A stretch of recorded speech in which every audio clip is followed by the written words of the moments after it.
አሜኑ I have one question for you, all right? Okay. ባለፈው አንድ ልጅ መጣችና ለኢንተርቪው ነው የመጣችው. So she said I graduated before 2 years, okay? She said this one. So can you explain what's wrong with this sentence? የዚህ አረፍተ ነገር ስህተት ምንድነው? I graduated before 2 years. Yeah.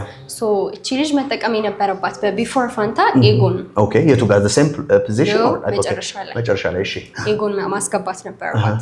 ለምንድን ነው ብለህ ከጠየቀኝ I'm going to explain the difference between before እና ego. Good, እሺ. Okay. ቢፎር ምንድነው ብለን ስናይ አሁን ልጅቷ የተጠቀመችበት ሴንቴንስ ላይ ስህተቱ ምንድነው? only one event occurring ወይም ደግሞ አንድ ኢቨንት ብቻ ነው እያለ ያለው። ቢፎርን ግን ስንጠቀም የሚያስፈልገን ሁለት ኢቨንት ነው which means በቅደም ተከተል ነው የምናስቀምጠው ማለት ነው። ለምሳሌ አንድ ኤግዛምፕል ልስጥ። ራሱን ኤግዛምፕሉን እናስቀምጠው። ለምሳሌ በego She said I graduated before 2 years. Yeah. ይሄኛው ስህተት ሆኖ ሳለ ምንድን ነበር ማለት የነበረባት? I graduated before my sister did. Okay, before my sister did. So ሌላ ኢቨንት ያስፈልጋል። ከእቴ በፊት ነው የተመረኩት የሚለውን ያመጣል። Good.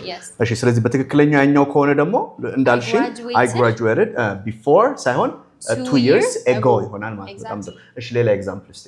በቢፎር ኤግዛምፕል ልስጥ ካልኩኝ I brushed my teeth before I ate my breakfast. ማለት እንችላለን። በጣም ጥሩ። እሺ።